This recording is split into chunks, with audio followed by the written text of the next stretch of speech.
안녕하세요. 오늘도 저희의 흥미진진한 이야기에 오신 걸 환영합니다. 구독과 좋아요 잊지 마세요. 그럼 지금 바로 시작해 볼까요? 어릴 적 나는 심한 열병을 앓았고, 이는 결국 비범한 상태를 초래했다. 그것은 단지 남자의 상징일 뿐인데 크기가 커져버렸다. 보통의 크기보다 2배 이상은 되는 것 같았다. 내가 열병과 싸우는 동안 병원에서는 내 병의 정체에 대해 불확실하다고 전했다. 나는 약 2주 동안 의식불명 상태에 머물렀다가 마치 아무 일도 없었던 것처럼 깨어났다는 것을 알게 되었다. 몇몇 흥미로운 소문을 들은 내 친구들은 나와 함께 목욕탕에 가고 싶어 했다. 나는 몇몇 친구들과 함께 가장 친한 친구들과 목욕탕을 몇 번 갔고, 곧 내 소문에 대한 이야기가 우리 사이에 빠르게 퍼져나갔다. 성인이 되자 이 순간은 내 소심했던 성격을 대담하게 바꾸는 중요한 전환점이 되었다. 나는 매혹적인 사랑의 여정을 시작했고, 여자친구와의 첫 관계라는 마법 같은 세계를 발견하며 나의 첫 경험이 주는 짜릿함을 받아들였다. 과거에 관계를 맺은 경험이 있었음에도 불구하고 그녀는 고통이 너무 심하다고 주장했다. 그녀는 고통이 너무 깊어서 목숨을 앗아갈 것 같다고 울며 말했다. 나는 멈출까 물었지만 그녀는 계속하라고 고집했고, 이는 나를 의심의 세계로 빠뜨렸다. 그 후 며칠 동안 내 여자친구는 나를 정말 놀라울 정도로 따뜻한 친절함으로 감싸주었다. 저녁이 깊어지자 그녀가 모텔에 가자고 제안해주길 바라는 듯한 말없는 욕망이 느껴졌다. 나는 친구들과 다양한 유흥업소를 자주 다녔고, 다양한 문화권의 여성들을 보여주는 곳도 탐험했다. 피부가 하얀 여성이 나타났다. 이 예기치 않은 만남은 내가 계획한 것이 아니었지만, 그녀는 부드러운 터치만으로 내 갈망을 알아채고 직접 그 아이디어를 제안했다. 그녀는 이 차에 함께 타고 싶다는 소망을 전했다. 무료로 제공되는 것이었기에 거절할 이유가 없었다. 그녀는 섬세하게 하얀 피부를 가졌지만 깊은 고통의 무게를 짊어지고 있었다. 백인들 사이에서도 크기 차이가 있냐고 묻자 그녀는 단지 사람마다 다를 뿐이라고 답했다. 그 후 며칠 동안 나는 그 백인 여성과 여러 번 마주쳤다. 그녀는 꾸준히 내 관심을 구했지만 우리가 만나는 동안에도 우리의 관계는 진전되지 않았다. 그 결과 만남은 매력을 잃었고, 관계는 시간이 지남에 따라 서서히 시들었다. 나는 키가 작은 편이고 외모가 전통적인 매력의 기준에 맞지 않을 수 있어 여성과의 연애 관계를 찾는 것이 다소 어려웠다. 하지만 내 밤을 함께 해준 여성들은 나에게 친절했다. 우리의 관계가 끝난 후에도 그들은 계속해서 나에게 연락했다. 우리의 관계는 서로 다른 성격 때문에 끝났지만 그들이 미련을 버리지 못하고 계속 연락하는 것이 꽤 신기했다. 내가 직장 생활을 시작하고 결혼을 고민할 무렵 나에게 한 가지 제안이 들어왔다. 바로 소개팅을 해보라는 것이었다. 한 여성이 어머니와 함께 살고 있었고, 그 어머니가 특정 자산을 소유하고 있다는 소문이 있었다. 나는 그런 수준의 여성이 나를 진정으로 매력적으로 생각할지 고민하며 정중히 거절했지만 주선자는 계속해서 만남을 주선하려 했다. 나는 소개팅 자리에 나갔고 그곳에서 우리 사이에 명백한 끌림이 있었다. 우리의 관계는 더욱 깊어졌고 결혼이라는 중요한 논의로 이어졌다. 우리는 양가의 인사를 드렸고 내 약혼녀는 내 아내가 되고 싶다는 진심 어린 소망을 밝혔다. 그녀의 말은 아마 나와 하룻밤을 보낸 후에 나온 것이었을 것이다. 나는 사랑하는 아내와 결혼하고 싶은 깊은 열망을 느꼈다. 그녀의 집에 처음 들어섰을 때 나는 혼자 살고 계신 그녀의 어머니, 즉 장모님을 뵈었다. 그녀는 나를 따뜻함과 사려 깊음으로 감싸주셨다. 나는 아내와 함께 삶을 공유함으로써 장모님에게서 진정으로 자애로운 어머니 같은 존재의 축복을 받게 되리라는 희망을 품었다. 내 어머니는 직설적이고 권위적인 분위기를 풍기신다. 바로 경상도 아줌마의 전형이다. 그와는 대조적으로 내 장모님은 부드럽고 차분한 목소리로 말씀하시고 내가 생각을 말할 때마다 따뜻하고 진심 어린 웃음으로 화답하신다. 내 삶에 그녀가 있다는 것에 대한 깊은 감사함과 얽힌 깊은 애정이 나를 감쌌다. 결혼 후 우리는 장인어른 댁 근처에 집을 샀다. 그 집은 장모님께서 나에게 주신 것이었다. 우리 부모님은 그녀에게 진심으로 감사함을 표했다. 우리가 신혼의 기쁨에 흠뻑 빠져 있을 때 예상치 못한 사실이 갑작스러운 번개처럼 나를 덮쳤다. 나는 간단히 머리를 자르러 동네 미용실에 갔다가 미용실 아줌마와 다른 동네 주민의 활기찬 수다 속에서 뜻밖의 놀라운 사실을 듣게 되었다. 내 장모님께서 노래방 도우미로 나가실 준비를 하고 계셨다는 것이다. 미용실 아줌마는 내가 자기 손님의 사위라는 사실을 전혀 모른 채 신나게 대화에 몰두하고 있었다.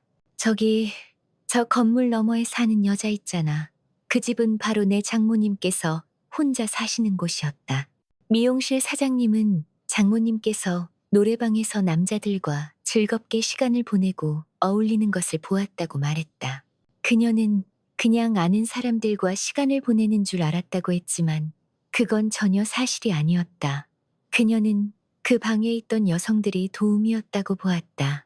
부유한 여성이 노래방 도우미를 하기로 선택한 흥미로운 시나리오를 생각하던 중 미용실 아줌마는 장모님께서 남자와 모텔에 들어가는 것을 보았다고 무심코 말했다. 그녀는 그를 오빠라고 불렀지만 그녀 옆의 남자는 놀라울 정도로 젊어 보였고 이는 그들의 만남이 최근의 일임을 분명히 보여주었다. 이 새로운 사실을 어떻게 처리해야 할지 몰라 나는 중대한 기로에 섰다. 불확실함 속에서 침묵이 나의 유일한 안식처가 되었다. 결혼 후 우리는 신혼여행 기간 내내 관계를 맺지 못한다는 것을 알게 되었다. 원인은 내 아내가 겪는 극심한 고통에 있었다. 시간이 흐르면서 아내는 내 키를 좋아하게 되었고 우리가 함께하는 밤의 은밀함 속에서 자신의 행복을 자주 표현했다. 아내는 신혼여행 동안 부부관계를 맺는데 어려움을 겪었던 것에 대해 장모님께 이야기했다고 말했다. 장모님과 아내는 둘이서 함께 삶을 헤쳐나가며 말하지 않은 이야기 없이 솔직한 교류를 하는 방식으로 서로에게 의지했던 것 같다. 아내가 임신 막바지에 이르자 우리가 한때 누렸던 친밀함은 손가락 사이로 빠져나가며 점점 더 멀어졌다. 그녀는 내가 굳건히 버텨주길, 그녀가 새 생명을 낳고 활력을 되찾을 때까지 견뎌주길 촉구했다. 솔직히 나는 내 안에서 솟구치는 격한 감정들과 씨름하고 있다. 아내를 만나 신혼의 기쁨에 흠뻑 빠져 거의 매일 뜨거운 순간을 나누었던 나에게 견디는 것은 힘든 과제처럼 보였다. 그날 저녁 회사 회식이 열렸을 때 나는 부장님의 모든 요구를 꼼꼼하게 챙겼다. 나는 그에게 술을 따라주고 그의 소란스러운 행동을 참아냈고 어느새 회식은 끝났다. 부장님은 우리가 함께 가볼 만한 곳을 제안하며 이 여정에 동참하라고 나를 초대했다. 부장님이 열정적으로 거의 끌고 가다시피 한 곳은 노래방이었다. 부장님은 비틀거리며 카운터의 사장님과 짧은 대화를 나눈 후 현금으로 계산을 마쳤다. 나는 부장님을 부축하며 방으로 들어갔다. 얼마 지나지 않아 2명의 도우미가 들어왔고 나는 완전히 경악했다. 그들 중에는 내 장모님이 계셨다. 믿을 수 없는 순간에 갇힌 듯 꼼짝 않고 서 계신 장모님을 보자 나는 재빨리 부장님, 괜찮으십니까? 라고 물었다. 그 순간 그녀는 우리의 관계를 알아챘고 내 존재를 모르는 척할 수밖에 없었다. 부장님은 나는 내 젊은 여자를 특별히 아낀다고 선언하며 장모님을 내 옆에 앉혔다. 이제 취하게 하는 향기에 둘러싸인 장모님에게서 전에는 결코 나지 않던 그런 향기가 났다. 부장님은 부드러운 곡조의 리듬에 이끌려 장모님과 나를 나른한 춤으로 이끌었고 그 순간의 따뜻함으로 우리를 감쌌다. 모든 선택지가 사라진 채 나는 장모님과 불편한 슬로우 댄스를 추게 되었다. 아마 장모님께서는 내 그 거대 크기에 대해 어렴풋이 짐작하셨을 것이다. 부장님은 이 차를 가고 싶다는 의사를 밝혔다. 부장님이 비용을 부담하며 장모님과 나 모두에게 이 차에 참여하라고 따뜻하게 권했다. 불확실한 나에게 부장님은 가려면 우리 모두 하나가 되어 가야지 라고 선언했다. 동의하지 않나? 상사가 쏘겠다는데 안 가기로 한 건가? 그는 이렇게 말했다. 부장님께서 가라고 하시면 저희는 따라야죠. 장모님께서 끼어들어 이런 식으로 대답했다. 우리 넷은 노래방을 나와 모텔로 향했다. 그의 방에 들어서자 부장님은 내가 즐거운 시간을 보내길 바란다고 따뜻하게 말했다. 바로 그 순간 나는 어머님, 이게 다 무슨 일입니까? 라고 물었다.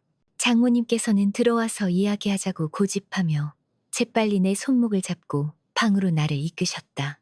장모님께서는 정말 놀라운 이야기를 들려주셨다. 남편과 사별한 후 그녀는 깊은 외로움에 휩싸였지만 바깥 세상의 남자를 만나는 것에 대한 뚜렷한 두려움이 그녀를 사로잡았다. 그녀는 남자를 만날 때마다 그들의 관심이 오직 장모님이 가진 재산에만 집중되는 것을 보았다. 처음부터 드러나지 않았더라도 그들이 장모님이 가진 부를 엿보는 순간 그들의 탐욕은 분명히 드러날 것이었다.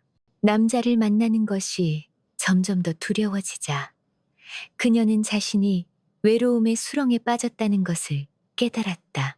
결심의 순간 그녀는 노래방 도우미로서 자신의 재능을 발휘하기로 했다. 그녀는 젊은 남자들과 교류하는 것이 목표였기에 수입이 적더라도 괜찮다고 사장님께 알렸다고 전했다. 그녀는 놀라움을 살짝 내비치며 수많은 젊은이들이 나이 많은 여성을 선호하는 것 같다고 말하며 엄마 뻘만 돼도 괜찮으니 나이 많은 여자 좀 불러줘요 라고 선언했다. 사장님, 박도윤, 나도 여자야. 남자를 그리워하는 여자라고 장담하지. 내 말이 무슨 뜻인지 알겠나? 나는 장모님의 쓸쓸한 얼굴을 보며 공감을 표하며 조용히 고개를 끄덕였다. 나는 장모님께 내가 노래방에 온 것은 전적으로 부장님의 강요 때문이었으며 그 상황에서 나에게는 어떤 선택권도 없었다고 말씀드렸다. 장모님께서는 남자들이 사회생활을 헤쳐나가기 어려울 때가 있다는 것을 인정하며 통찰력을 보여주셨고 그녀의 말은 나를 위로의 포옹으로 감쌌다. 우리의 대화가 끝날 무렵 나는 장모님께 집에 모셔다 드려도 될까요? 라고 제안했다. 서방, 나 좀 안아주게. 그 순간 그녀의 시선은 내게 고정되었고 그녀의 눈은 손에 닿지 않는 무언가에 대한 깊은 갈망으로 반짝였다. 오랫동안 이어진 시선 교환 끝에 우리는 천천히 침대 위로 쓰러졌다. 우리가 함께한 경험의 열기 속에서 장모님께서는 분명 내가 꽤 벅차고 부담스럽다고 느끼셨을 것이다. 일을 마친 후 나는 장모님께 사실을 솔직하게 털어놓았다. 아내가 임신 막바지에 있고 내 안에 쌓인 긴장을 풀 방법이 없어 불안감을 느끼고 있습니다. 제 감정이 장모님께 향할 줄은 정말 몰랐습니다. 장모님께서는 끝없는 경이로움의 표정을 지으셨다. 아까 노래방에서 음악에 맞춰 춤출 때 자네 그거를 인상적인 모습에 마음을 빼앗겼지만 이렇게까지 대단할 줄은 몰랐네. 내가 어느 정도의 고통을 유발했는지 묻자 그녀는 고통과 쾌락이 뒤섞인 것이었다고 답했다.